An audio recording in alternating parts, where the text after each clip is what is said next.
the captured rancher who would change the fate of the Apache tribe. The sun had just started to rise over the endless plains, painting the horizon in shades of gold and orange. James McAllister stood near the fence of his ranch, looking out over the rolling hills where his cattle grazed quietly. The wind carried the smell of dry grass and the faint scent of the river that ran through the valley. He adjusted his wide-brimmed hat and took a deep breath, feeling the calm of the morning.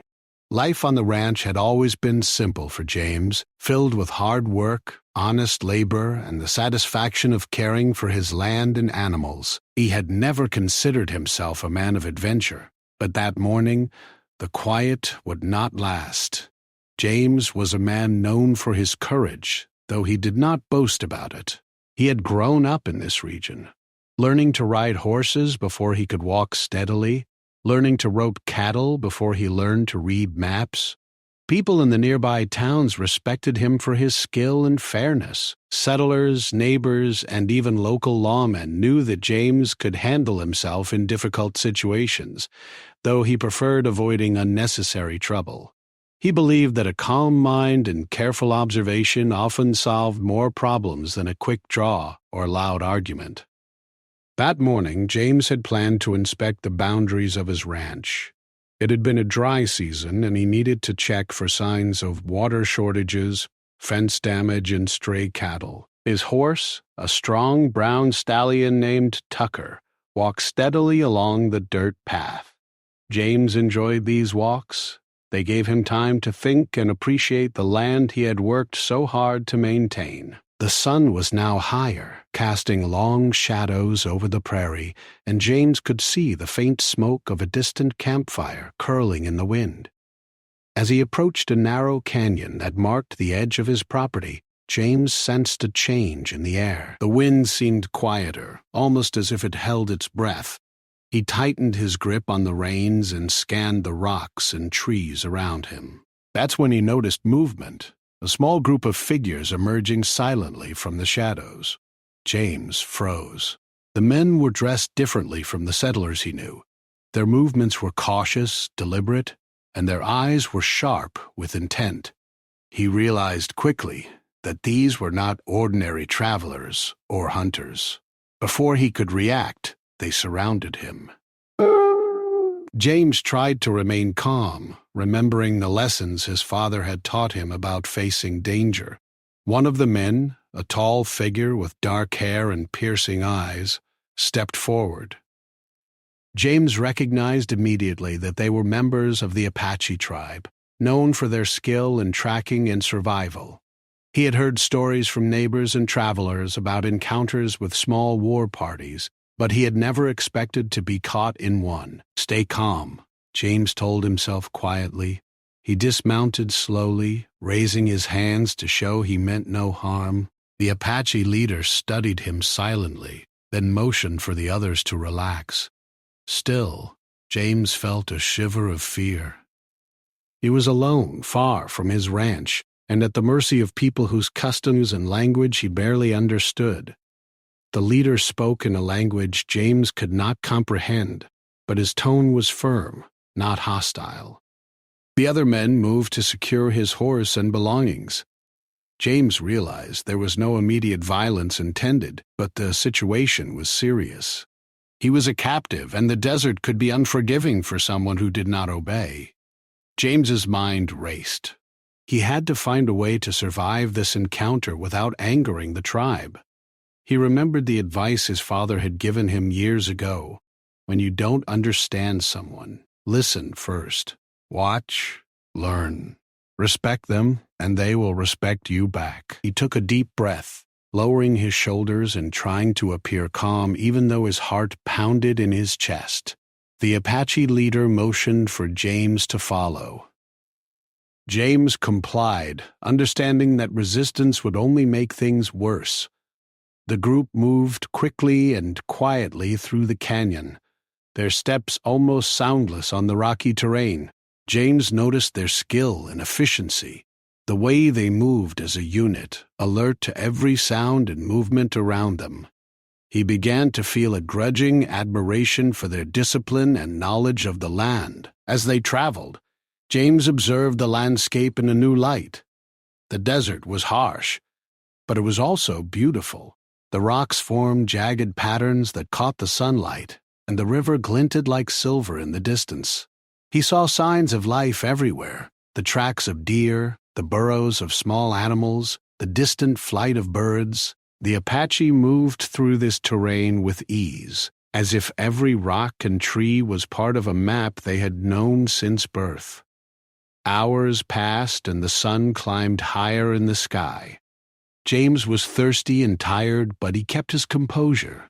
He began to notice small gestures from the men around him, glances, subtle nods, and moments of silence that seemed almost like communication. He realized that he was being tested, observed, and evaluated.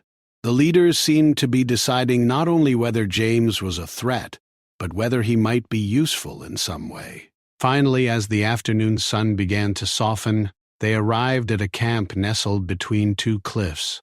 Smoke rose from several small fires, and the sound of conversation in the Apache language filled the air. James was led to a spot near the center of the camp and asked to sit. He did so carefully, trying to show respect without appearing weak. Around him, families went about their daily routines. Men repairing tools, women preparing food, children playing nearby. It was a scene of ordinary life, contrasting sharply with the fear James had felt moments before. One of the women approached him cautiously, offering a small piece of bread and some water. James accepted, bowing slightly to show his gratitude. The simple gesture of kindness struck him. Despite being a captive, he was not treated with cruelty. There was a sense of order and rules here, a way of life that demanded respect and understanding. He began to realize that survival in this place depended not on force, but on cooperation and awareness. As the day faded into evening, James was allowed a small space near one of the tents. He sat quietly, thinking about how he had arrived here and what the coming days might bring. Fear was still present, but it had been replaced by curiosity. He wanted to understand the people who had captured him, to learn their ways, and perhaps to find a way to help them as much as they might help him. Night fell over the desert, and the camp settled into a calm rhythm. Fires burned low, and the sounds of conversation faded into the quiet of the night. James lay on a blanket offered by the tribe, staring up at the stars that stretched endlessly above the canyon. He thought of his ranch, his family, and the life he had known. He also thought of the people around him, living with courage and skill in a harsh land. There was a lesson here, he realized, a lesson about strength, respect, and survival. Though he was a captive, James felt a spark of hope. He knew the coming days would test him in ways he could not yet imagine. But he also sensed an opportunity. If he could navigate this world carefully, if he could earn the trust of these people, he might not only survive, but make a difference. He closed his eyes, letting the sounds of the camp and the wind over the desert lull him into a restless sleep. Tomorrow, he thought, would be a day of learning, a day of proving himself, and perhaps the beginning of a story far greater than he had ever expected. The night passed slowly. James awoke to the quiet murmur of the camp stirring, the sound of children laughing softly in the distance, and the faint smell of cooked food. He realized that this tribe, whom he had feared only hours before, was not so different from the people he knew. They worked, they cared for their families, they faced challenges and dangers every day. And now, somehow, he was part of their world, at least for the time being. As the sun rose again, painting the canyon in hues of pink and gold, James felt a strange sense of determination. He had been captured, yes, but he had also been given a chance to learn, to help, and to prove that courage and respect could cross the boundaries of fear and misunderstanding. The Apache watched him carefully, but James could see in their eyes a mixture of curiosity and caution, perhaps even the faintest hint of respect. James McAllister knew that the days ahead would be difficult. He did not yet understand the full measure of the tribe's struggles, nor did he know what dangers might come from beyond the canyon. But he understood one thing clearly. This was more than a test of survival.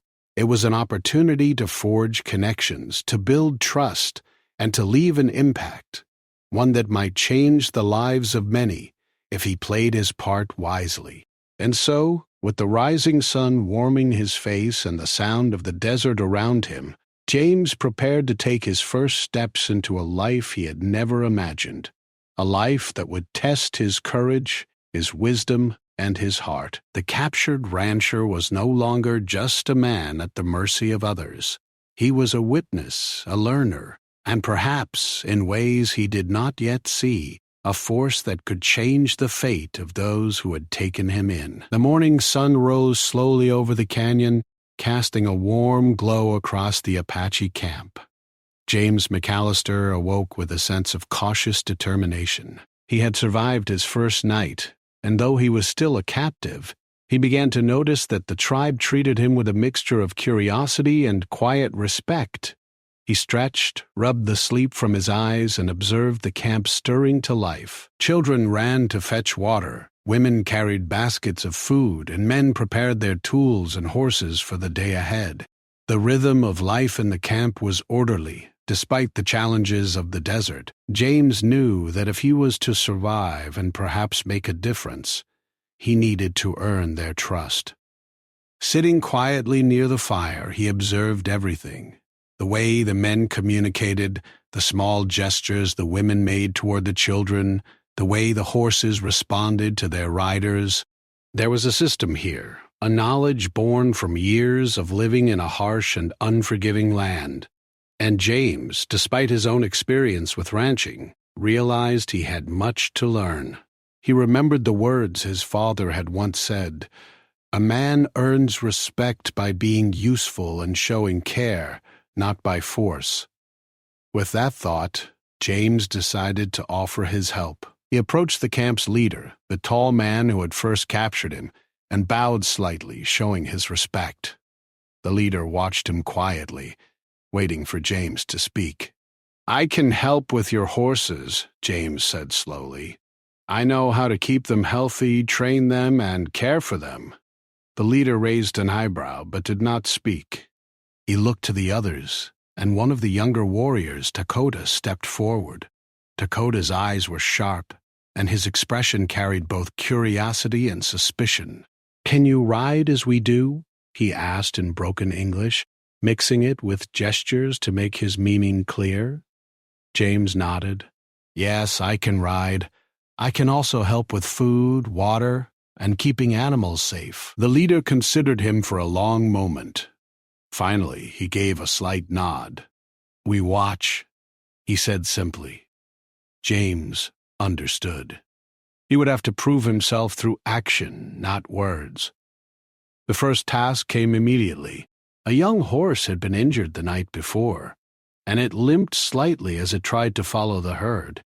James approached the animal slowly, speaking in soft, calming tones. The horse shied at first, but gradually allowed him to examine its leg. Using basic skills and careful observation, James cleaned the wound, wrapped it with strips of cloth, and guided the horse to a safe area with water and food. Dakota watched closely, impressed by James's steady hands and calm presence. Over the next few days, James began to find a routine. Each morning he helped with the animals, offering advice on feeding schedules, grooming, and exercises that would keep the horses strong.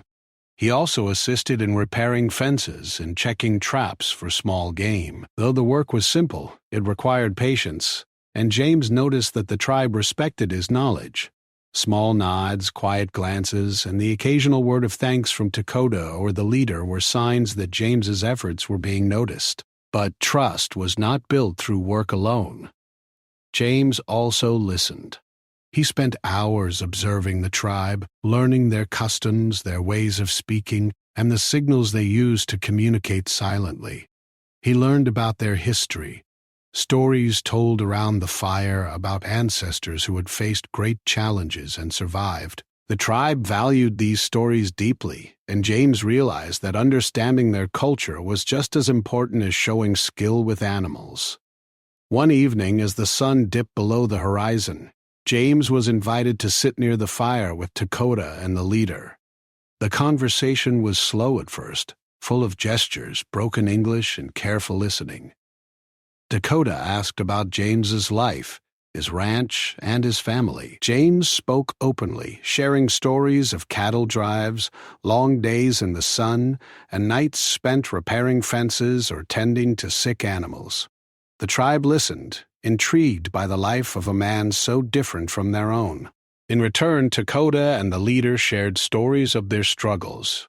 They spoke of the constant threat from settlers and government forces, of lands shrinking and water becoming scarce, of families struggling to survive. James listened carefully, feeling a deep empathy. He realized that these were people living in harsh conditions, yet they were resilient, brave, and resourceful. He began to understand that his presence here could help them in practical ways, but more importantly, he could offer hope and guidance without undermining their ways. James became a part of the camp in subtle but meaningful ways. He helped plan routes to find water and forage for the animals, taught ways to strengthen fences and traps, and shared methods to keep the herd healthy during the hot days. Dakota became his companion and student, learning quickly and sharing his own knowledge of the land. The two men developed a bond built on mutual respect, communication, and shared purpose. James also observed the challenges within the tribe itself. There were disagreements over decisions, debates about where to travel for resources, and concerns about outsiders. James did not interfere directly, but he offered advice when asked, using logic and careful reasoning rather than force. Slowly, the tribe began to rely on him, not as a settler or a stranger, but as a helpful member who understood their world and contributed to their survival. One afternoon, while leading a small group to check on a distant water source, James noticed signs of potential danger. Tracks indicated that outsiders, possibly settlers or scouts, had passed through recently. He signaled to Dakota and they moved cautiously, observing the terrain and noting possible approaches. Returning to the camp, James explained what he had seen. The leader listened carefully, weighing the information, and then asked James to help plan a safer route for the tribe's next move. It was the first time James realized that his advice was truly valued. He felt a mixture of pride and responsibility. The tribe was no longer just a place to survive. It was a community he could influence, a group of people whose lives might be safer because of his knowledge and experience. Evenings became a time for stories and learning. Around the fire, James shared tales of life on the ranch, the long days in the sun, the work with cattle, the importance of patience and observation. In return, he learned Apache traditions, songs, and the meanings behind rituals he had witnessed in the camp. The children were especially fascinated by his stories, asking endless questions and listening intently to his words. James began to feel a sense of belonging he had never expected. Yet, not everything was easy. Some members of the tribe remained skeptical. They watched him closely, whispering among themselves, unsure if he could be trusted. James understood their caution. It was natural. He did not push for acceptance, but continued to show respect, work diligently, and remain patient. Gradually, even the skeptics began to soften, noticing that James's presence brought practical benefits and did not disrupt their way of life. One evening, as James helped repair a small section of fence damaged by wind, Dakota approached him with a serious expression. "You are brave," he said simply. "You are not afraid of hard work. You care for horses and people? We will trust you more." James smiled quietly, realizing that trust was growing slowly but surely. Over time, James began to notice subtle changes in the camp. The tribe moved more confidently, the animals were healthier, and the daily routines became smoother. He was no longer just an observer. He was a contributor. His ideas and skills were making a real difference. He felt a growing responsibility to protect this community, to help them navigate the challenges of the land and the threats from beyond. As weeks passed, James also learned about the deeper struggles the tribe faced. They were running low on certain supplies, and the threat of outsiders remained ever present. James understood that practical skills alone would not be enough.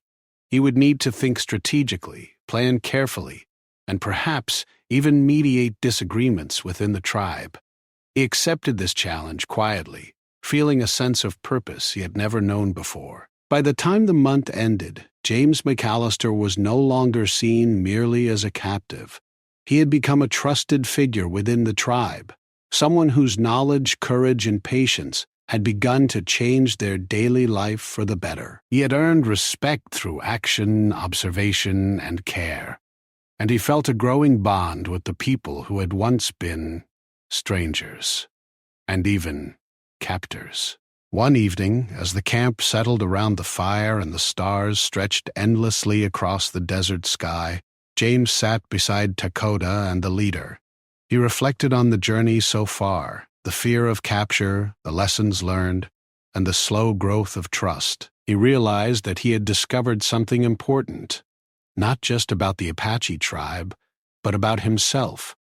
Courage was not only about facing danger, it was about patience, understanding, and the willingness to serve others. James knew the days ahead would bring new challenges.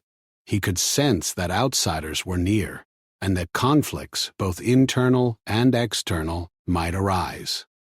But he also knew that he had found a role where he could make a difference. He had begun to earn trust, build relationships, and offer guidance without taking away the tribe's dignity. And in doing so, he had planted the seeds for something greater, a chance to protect and change the lives of the people who had once seemed so distant and mysterious. As the fire burned low and the desert night whispered around him, James closed his eyes briefly, feeling the weight of responsibility and the quiet thrill of opportunity. The captured rancher had survived fear, learned patience, and begun to earn trust. Now, the next chapter of his life was waiting, a chapter that would test his courage, his wisdom, and his heart in ways he had never imagined. The desert sun was harsh that morning, casting long shadows across the canyon and the camp. James McAllister woke early as usual, with a sense of purpose.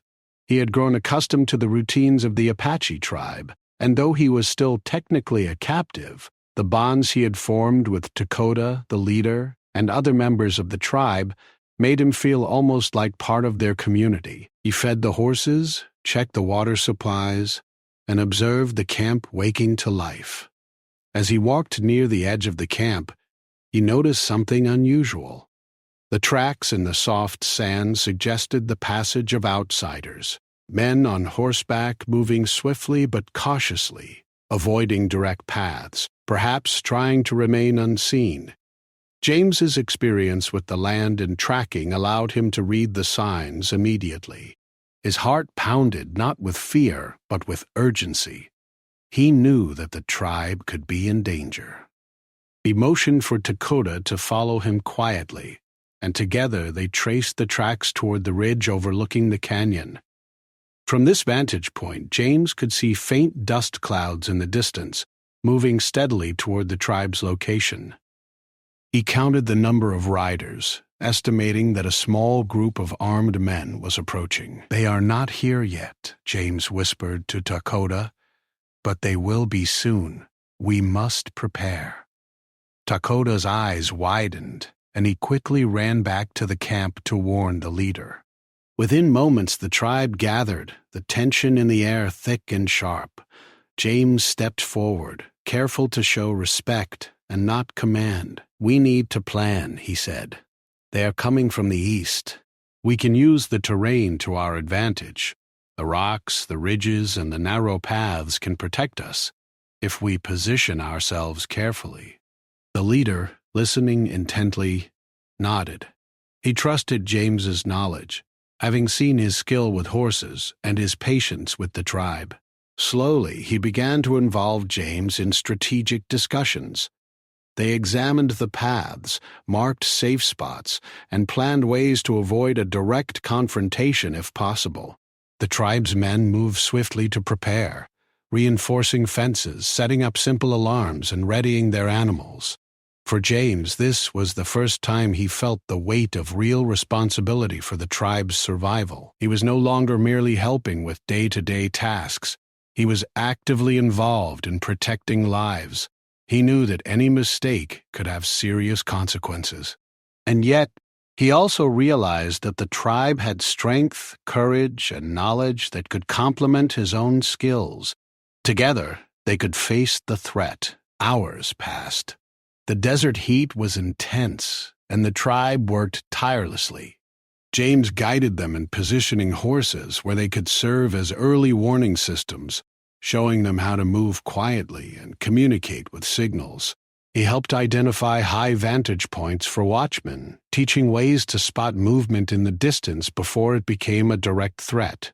The tribe absorbed his lessons quickly, their respect for him growing with every suggestion that proved useful. By late afternoon, the dust clouds became more visible on the horizon. The outsiders were approaching faster, their intent clear. James and Dakota climbed to a high ridge to observe, while the rest of the tribe prepared quietly below. James studied the movements carefully. The outsiders were armed and likely seeking to intimidate the tribe, perhaps even to take control of the land or animals. But James also noticed their patterns. They moved predictably, relying on numbers and speed, not strategy or knowledge of the terrain. "We can use that," James whispered to Dakota. "If we stay hidden, use the ridges, and protect the women and children first, we can outmaneuver them without fighting head-on." Dakota nodded, admiration in his eyes. "You see things we do not," he said. "You can help us save our people." As the sun began to sink toward the horizon, the outsiders drew closer. The tribe held their positions quietly, waiting for the right moment. James instructed a few men to guide the livestock to a safer area, hidden behind rocky outcrops. Others were positioned near the ridges with clear sight lines to the canyon paths. James's heart raced, but he remained calm, guiding with steady hands and clear directions. Suddenly, one of the watchmen signaled with a raised hand. The outsiders had split into two groups, attempting to flank the camp. James acted quickly, directing the men to adjust their positions. "Use the canyon," he called quietly. "Block the paths. Make noise here, but hide there. Confuse them. They will not know our numbers or positions." The outsiders rode into the canyon carefully, unaware that James and the tribe had anticipated their moves. Rocks were shifted to create obstacles and strategically placed alarms. Simple rattles and signals alerted the tribe whenever someone approached a sensitive area. The plan worked better than James could have imagined. The outsiders, expecting an easy confrontation, found themselves delayed, confused, and cautious. From their vantage point, James and Dakota watched the situation unfold. The outsiders were forced to slow down, navigate obstacles, and avoid detection. Each misstep worked in favor of the tribe. James felt a surge of hope. By combining his knowledge with the tribe's familiarity with the land, they could survive this encounter without unnecessary conflict. As night approached, the tension remained high. The outsiders had not yet given up, but James and the tribe had created a defensive advantage. James suggested rotating watch shifts, ensuring someone was always alert to the enemy's movements. Dakota and the leader appreciated the plan, knowing it would maximize the safety of the women, children, and elders. During a brief break, James spoke to Dakota quietly. "We have done well," he said, "but we cannot underestimate them. They may try to come again tomorrow or take another route. We must stay vigilant and think ahead." Dakota nodded, understanding the seriousness of the situation.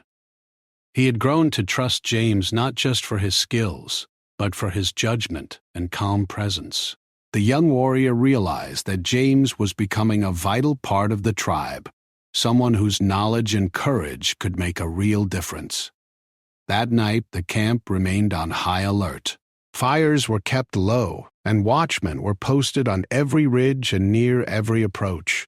James could hear the soft murmurs of the tribe, the quiet sounds of children sleeping, and the distant calls of night birds. He knew that the danger had not passed entirely, but for the moment, the immediate threat was managed.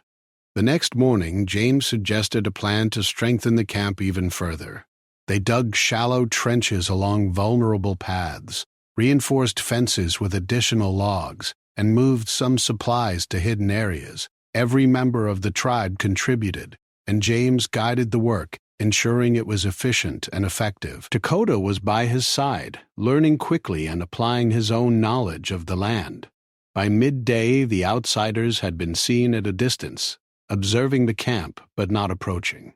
James realized they were cautious, unsure of the tribe's strength and the layout of the terrain. He suggested sending a small group to create noise and distractions, leading the outsiders to believe the camp was stronger than it appeared. The tribe agreed, and the plan was executed successfully. The outsiders, confused and wary, decided to retreat temporarily. For the first time, James allowed himself a small sense of relief. The immediate danger had passed, but he knew the tribe still faced challenges. The experience had strengthened their bond, however. The tribe now saw James as more than a captive or helper. He was a trusted strategist, a source of knowledge, and a person willing to risk himself for their safety. In the days that followed, James worked with the tribe to develop ongoing strategies for safety and resource management. He taught methods to find hidden water sources, ways to track strangers approaching the land, and techniques for keeping the livestock safe. The tribe absorbed the lessons eagerly, recognizing the value of James's guidance. James also took time to strengthen personal connections. He shared meals with families, listened to stories, and learned songs and customs that gave him a deeper understanding of the tribe's life. The children especially adored him, following him when he checked the animals or showing him secret hiding spots and small wonders of the desert. Dakota became a close companion and student, learning quickly and even suggesting ideas that James had not considered. Through these efforts, James realized a profound truth. Courage was not just about facing immediate danger. It was about preparation, understanding, and guiding others wisely. By thinking ahead, planning carefully, and building trust, he could help the tribe survive challenges far greater than any single threat. One evening, as the camp gathered around a fire, James and the leader spoke quietly. "You have done much for us," the leader said, his voice calm but full of meaning. "Your knowledge has saved many lives. You are no longer only a guest. You are part of this tribe." James felt a mixture of pride and humility. He had not sought recognition or reward. He had simply acted because it was necessary. But the acknowledgement meant a great deal. He understood that his actions had real consequences, that his skills, patience, and courage could truly make a difference. As the night deepened, James looked out over the desert. The stars shone brightly, reflecting in the eyes of the tribe members who moved quietly, prepared and vigilant. He realized that the future of the tribe was uncertain, but that with careful thought, courage, and cooperation, they could face any challenge. The captured rancher had become a protector, a strategist, and a trusted friend. And the days ahead, though uncertain, would test his abilities and his heart even further. The sun rose slowly over the canyon, casting a soft glow on the Apache camp. James McAllister woke early, as was his habit, and immediately began inspecting the camp with a careful eye. The events of the previous days had sharpened his awareness. and he noticed even the smallest changes in the landscape: the direction of the wind, the patterns in the sand, and the movements of animals. Every detail could be important for the tribe's safety. James's role had grown far beyond that of a captive or even a helper. He had become a strategist, a guide, and a trusted ally. He and Dakota walked together along the ridges, observing the surrounding land for any signs of danger. Their bond had strengthened over weeks of shared work, mutual respect, and moments of quiet understanding. Dakota had come to rely on James's insight, while James had grown to admire Dakota's courage, loyalty, and deep knowledge of the land. As they scanned the horizon, James noticed something troubling. Faint dust clouds appeared in the distance, moving steadily toward the camp.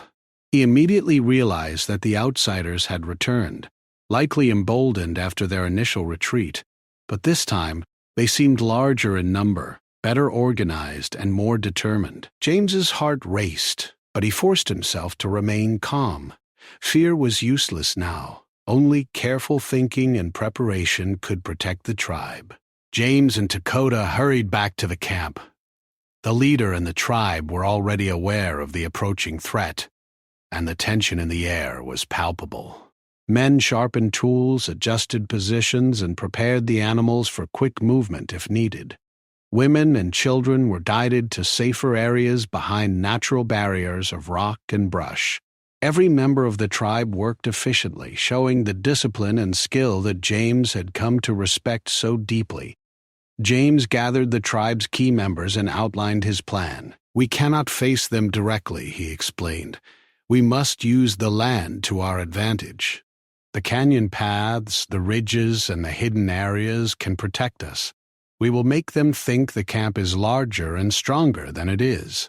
We will not seek unnecessary fight, but we will be ready if they push too close." The leader nodded, signaling approval. Dakota and other young warriors moved quickly to implement the plan.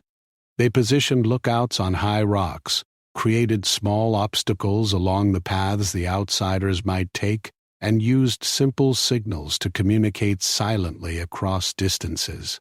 James worked tirelessly, helping wherever he could, adjusting strategies as he observed the enemy's movements. By late afternoon, the outsiders approached cautiously. Dust rose in small clouds as their horses trotted toward the canyon. They had likely assumed that the tribe was weakened or unprepared. But James and the tribe had learned from their previous encounter. They were calm, prepared, and ready to act. The outsiders split into smaller groups, trying to flank the camp from different directions. James noticed immediately. "We expected this," he said quietly to Dakota. "Use the ridges, make noise here, stay hidden there, confuse them. Let them think we have more people than we do." The tribe followed his instructions carefully. Rocks were shifted to create barriers, small noisemakers were placed to signal movement, and the livestock were guided to safe areas out of sight. James watched from a ridge, heart steady as the plan unfolded. The outsiders, confused and frustrated, slowed their approach. Their advantage in numbers seemed less important in the unfamiliar terrain. James moved quickly between positions, adjusting signals, guiding the tribe, and ensuring that everyone knew their roles. He spoke calmly, reassuringly, and with authority born of experience. Dakota followed closely, learning, observing, and assisting. The young warrior's confidence grew as he saw the tribe's efforts succeed under James's guidance. Hours passed, and the sun began to sink toward the horizon. The outsiders made several attempts to approach the camp directly, but each time they were delayed by obstacles, misled by noise, or deterred by strategically placed horses and barriers. James realized that patience and preparation were just as powerful as courage in the face of danger. As night approached, the outsiders decided to retreat temporarily. James and the tribe used the moment to regroup, check on the animals, and ensure that everyone was safe.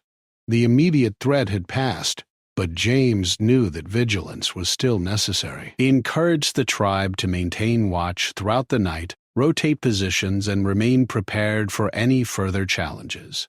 During a quiet moment, James walked to the edge of the camp with Dakota. "We did well today," he said, his voice calm but firm. "But this is only one step. They may return, or someone else may try the same. We must always be ready, use the land, and protect each other." Dakota nodded, a sense of respect and admiration in his eyes. "You have taught us much," he said. "Not only how to survive, but how to think, how to plan, and how to care for our people. We trust you, James." He realized that trust was now mutual. The tribe had accepted him not only as a guide or helper, but as a member of their community, someone whose knowledge and courage mattered. It was a moment of quiet triumph, but James knew that the real test was yet to come. Over the next few days, James worked with the tribe to strengthen their camp, plan for potential threats, and improve daily routines. He taught techniques to find water, manage livestock, and use the terrain strategically. He also encouraged the sharing of stories, songs, and traditions, deepening his connection to the tribe and learning more about their way of life.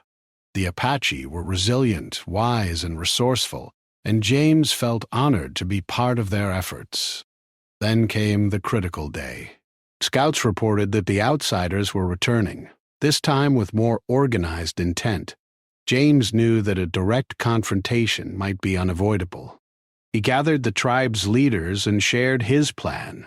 They would use the terrain to create defensive positions, guide the outsiders into narrow paths where numbers were less important, and protect the women, children, and elders first. Every member of the tribe had a role, and James coordinated the positions carefully. The confrontation began in the late afternoon. The outsiders approached, confident in their numbers, but James and the tribe were prepared. Strategic movements, obstacles, and careful positioning slowed the attackers and forced them into confusion. From the high ridges, James guided the tribe, adjusting positions and responding to every move. The outsiders could not predict the tribe's layout, and their advantage in strength and numbers diminished quickly. James watched calmly, issuing quiet directions. Dakota followed closely, helping to move people and animals to safety. The leader moved among the tribe, coordinating with James's guidance. The tribe's confidence grew as they realized that strategy and preparation were as important as strength. By nightfall, the outsiders, frustrated and disoriented, began to retreat. They had underestimated the tribe's knowledge of the land, their careful planning, and the guidance of James McAllister. The tribe had survived, protected their people, and preserved their home. As the dust settled, James walked through the camp. Families emerged from their hidden areas, children laughed with relief, and the tribe's elders expressed gratitude. The leader approached James, placing a hand on his shoulder. "You have saved many lives," he said. "Your courage, wisdom, and care have changed our fate. You are part of our tribe now." He had not sought recognition or reward, but he understood that his actions had real impact. He had used knowledge, patience, and courage to protect a community, and in doing so, he had become part of something greater than himself. The following days were quieter but filled with reflection and rebuilding. James helped repair the camp, care for the animals, and strengthen daily routines. He also shared in the tribe's celebrations, stories, and songs, deepening his connection to their culture and history. Dakota continued to learn from him, applying strategies James had taught and showing leadership among the younger warriors. In the evenings, James often stood at the edge of the camp, looking out over the desert. The sun dipped below the horizon, casting golden light over the land. He thought about the journey he had taken, from a captive rancher uncertain of his fate to a trusted ally who had helped protect the Apache tribe. He reflected on the lessons he had learned, Courage is not only about facing danger, but about patience, planning, and the willingness to serve others. Trust is earned through action, respect, and understanding. One night, as the tribe gathered around the fire, the leader spoke to everyone. "We have faced danger and survived," he said. "We have learned to work together, to listen, and to trust. James has shown us that courage and wisdom can come from unexpected places. We honor him as one of our own." James felt a mixture of pride, humility, and deep gratitude. He realized that his time with the tribe had changed him as much as he had helped change their lives. He had learned patience, empathy, and the power of community. He had discovered that even in the harshest conditions, courage and careful thought could overcome fear and uncertainty. As the camp settled for the night, James sat quietly with Dakota. "We have done much," he said softly, "but we must always remember that life is full of challenges. We must stay vigilant and care for one another." Dakota nodded, his eyes reflecting the firelight. "We will, James. You have taught us well. Your place is with us always." James smiled quietly. He had arrived in the tribe's world as a captive, uncertain of his future. Now he had become a protector, a teacher, and a trusted friend. The captured rancher had changed the fate of the Apache tribe, not through force or violence, but through courage, knowledge, and respect. In the days and months that followed, the tribe continued to thrive. James remained with them, helping to guide, teach, and protect. His bond with Dakota, the leader, and the rest of the tribe grew stronger, and the lessons he had learned and shared ensured that the community was better prepared for the challenges of the future. James McAllister had come to the Apache Canyon as a captive, but he had left a lasting legacy. He had proven that one person, guided by courage, wisdom, and empathy, could change the lives of many. And as he looked out over the desert, watching the tribe go about their daily lives with renewed confidence and strength, he felt a quiet satisfaction. The future was uncertain, as always, but he knew that together they could face whatever challenges lay ahead. The captured rancher had become a hero, not through fame or glory, but through service, care, and the courage to stand beside those who needed him most. And in doing so, he had changed the fate of the Apache tribe forever.